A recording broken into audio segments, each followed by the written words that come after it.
The prime suspect in the murder of 6-year-old JonBenet Ramsey is reportedly her brother Burke, who is now 12. Star magazine says their parents, John and Patsy Ramsey, are now in plea bargaining negotiations with prosecutors in Colorado. The magazine also says the DA wants Patsy Ramsey punished for her alleged role in faking a ransom note and trying to cover up the murder on Christmas night back in 1996.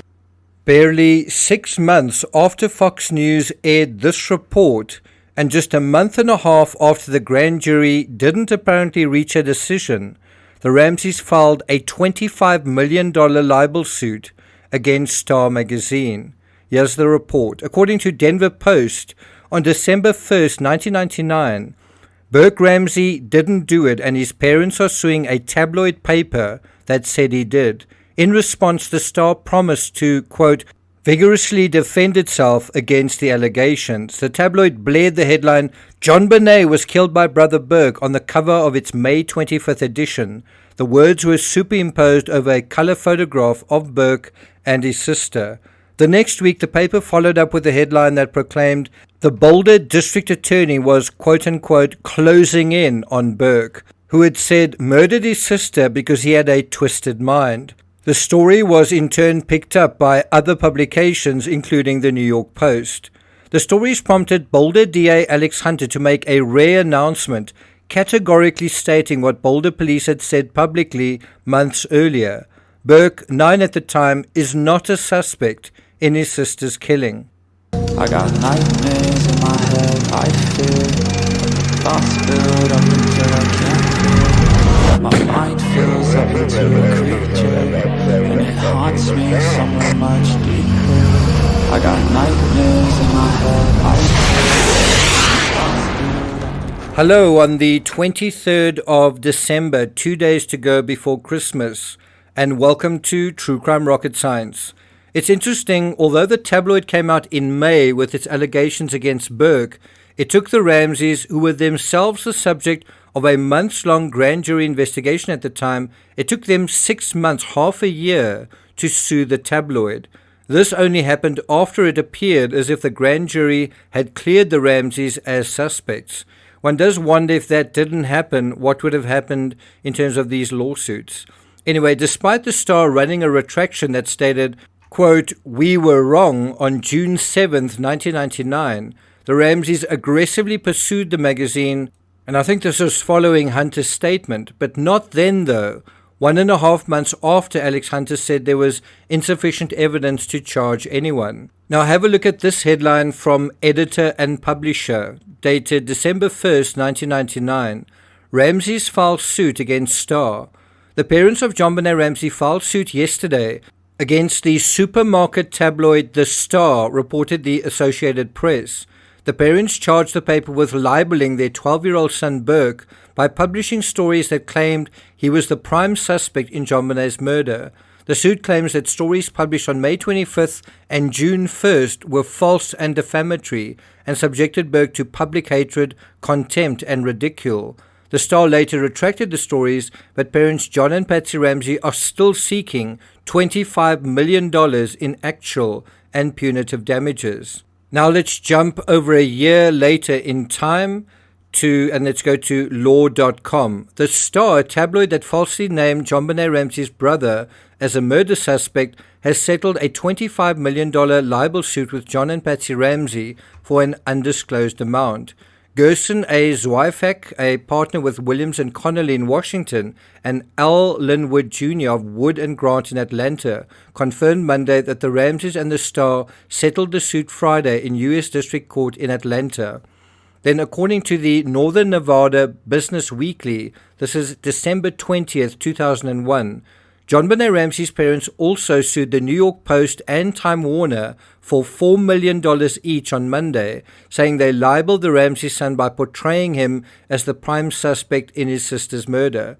The lawsuits were filed in federal court in Manhattan less than 2 months after it was disclosed that John and Patsy Ramsey had settled a $25 million lawsuit against The Star, a supermarket tabloid. The latest suit claims a Post article falsely alleged that Burke killed his sister and that he was a prime suspect in her killing and that his representatives were in secret plea bargain negotiations with the prosecutor. The couple also claims that a Time.com article had a headline that libeled Burke by saying, "Extra, tabloid solves JonBenet case. Star magazine reports that police now think the brother did it. Don't laugh." In a statement, Post publisher Ken Chandler said the Ramseys case was frivolous. "We have no doubt that the Post will prevail." Well, they didn't. The Ramseys lawsuit said the parents rejected the suggestion that the son might have killed his sister in a jealous rage over the attention she got as a child beauty queen. So it's quite interesting, the theory they had at the time, jealousy. Now, it is easy to forget these lawsuits that played out in the late 90s, and arguably CBS did the same in 2016, which resulted in them being sued for making the same allegations against Burke. In this analysis, I want to focus on 10 things you probably didn't know about JonBenet's brother. And let me know in the comments how many of these 10 aspects regarding Burke are news to you. But before we get to that, if you haven't subscribed to the channel, please do. By the way, if you're one of those 2/3 that haven't subscribed, I'm going to give you a couple of seconds to subscribe. I was quite shocked to see that statistic. And then also, this was also quite shocking. Have a look at the average view duration for the last video. Less than 5.5 minutes. So Google tells me the average amount of time most people watching a video actually spend watching it. Look at that. Less than 5.5 minutes. So I'm going to ask you, please try and watch a little bit longer, especially this video, because the idea is to ask you how many of these 10 aspects did you know about, and more importantly, how many did you not know about, and does that change anything in terms of how you view this case? Obviously, you can't do that if you don't listen to all 10 of them. It really is demotivating when you're working on a video and you realize, like right now, I'm at 7 minutes. People stopped watching already, and I haven't even started with the 10. It does make you think, wow, am I wasting my time? If you're not watching, am I wasting my time? And so please do try to watch for a longer period of time. Try and kind of make an effort as far as that's concerned. All right, if you're finding this analysis worthwhile, please like, share, leave a comment. You can also hit the thanks button. And let's get started. Right, so let's kick off with these 10 did you knows. Did you know number 1? Burke was electrocuted on the night of JonBenet's death. Let's go to Detective Steve Thomas's book JonBenet, Inside the Ramsey Murder Investigation. When showed a photograph of the pineapple and bowl, he recognized the bowl. That showed it belonged in the house and was not brought in by an intruder. And then this part. Burke recalled nothing unusual at the Whites' party, other than getting a mild shock from the electric deer fence outside. Now, I know what you're thinking, and you're right. You might say, so what if he was shocked by an electrified fence at the Whites? How is this relevant? Well, it may not be. But in this case in particular, I'm always on the lookout for patterns, and I can't help but notice there's this theory that JonBenet also, that same night, was shocked by something that was electrified as well. There's disagreement on what it was, but there is consensus that whatever the device that was used contained an electrical charge. One also can't help wondering how JonBenet reacted when Burke got that shock. Did she laugh? Did he cry? Did everyone laugh? And was it discussed by the adults afterwards, this idea of using electric shock to revive someone who wasn't moving, someone unconscious? Number 2, Burke said JonBenet slept in his room on Christmas Eve. That is what Burke actually said to Detective Dan Schiller. Let's look at the 1998 interview. Schiller says, "Okay, you talked about how excited you were, right? And that you tried to stay awake." Burke, "Yeah, I think I might have tried to go to sleep one of the Christmases." Schiller, "Okay, do you remember what JonBenet was doing that night? Was she pretty excited?" Burke, "Yeah, I think she actually slept in my room, so that I would wake her up when I woke up, because I would always wake up before her."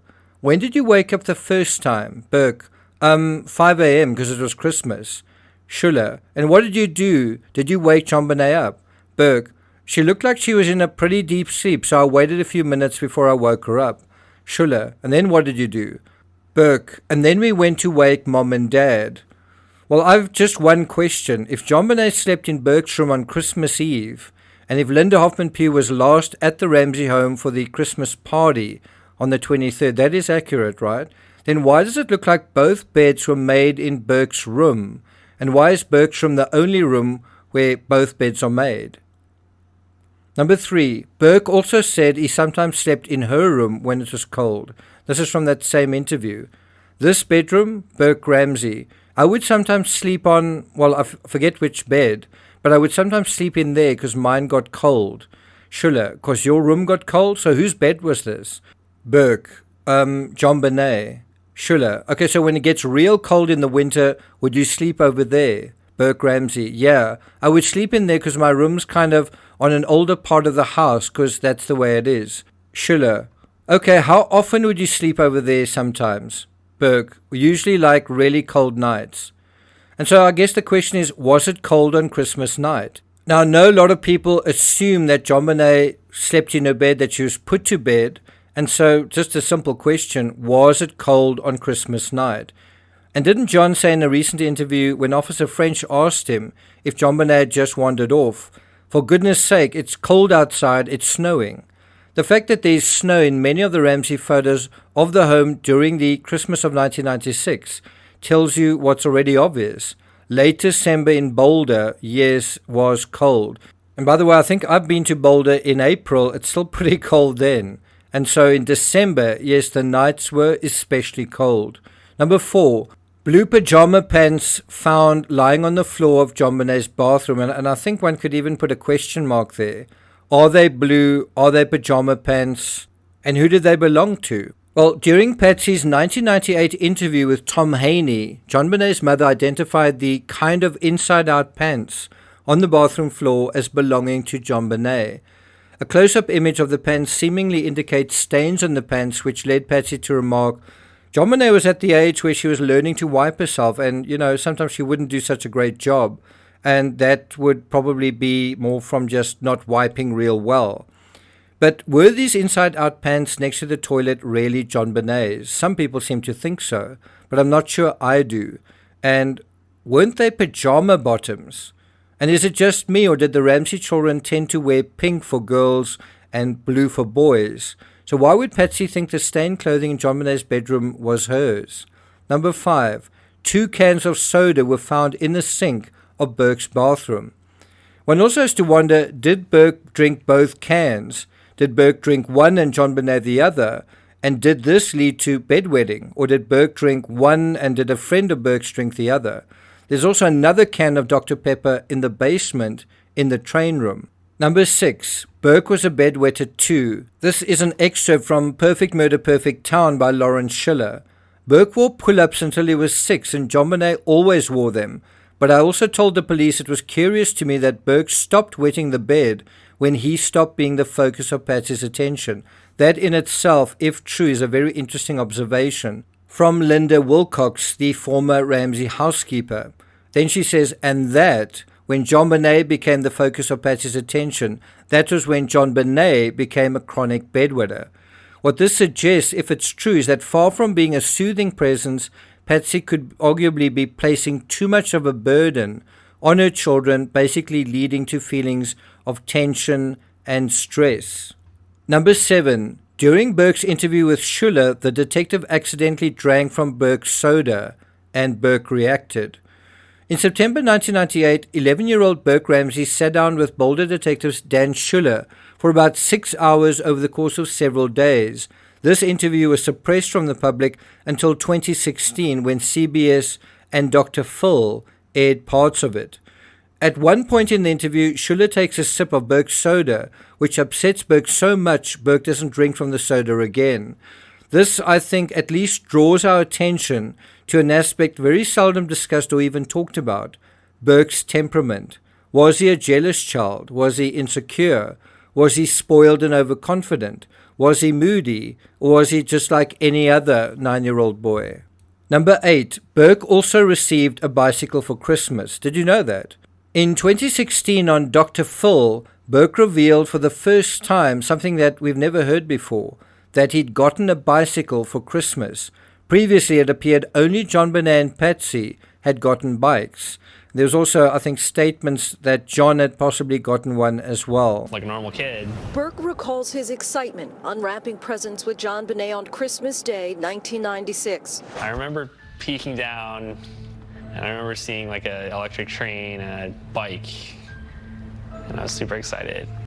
But strangely, at CrimeCon this year, 2024, when asked about the bikes, John said that JonBenet and Burke both got bikes. It was the first time John, to my knowledge, had ever admitted that Burke got a bike as well.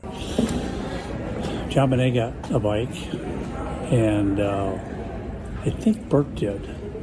And yet, during their police interviews, the Ramseys seemed to suggest that everyone got a bike except Burke, and that Burke was going to get a bike for his birthday, which was about a month later. And I remember thinking, wow, if everyone got bikes and Burke didn't, that would be pretty upsetting for Burke. But then later on it appeared that that wasn't the case, because Burke said he got a bike. His fathers also said he got a bike. Detective Lou Smith also remarked on this, saying that he couldn't find the bicycles in any of the crime scene photos. So if there were only 3 bikes, and I mean, this remains an area that's quite uncertain. I actually went to University Bicycles in Boulder to ask him about this. But if one bike was missing, why? Why was it missing, and who took it? Did the intruder take it? Number 9, Burke was a Cub Scout. Scouts tend to come equipped with knives, boots, flashlights, and they're able to tie knots. This already includes many aspects of the crime scene. So it does make one wonder, did the intruder use a lot of Burke's things? Perhaps including the knife in order to cut the knots on the paintbrush and string. Number 10, Burke also ate pineapple.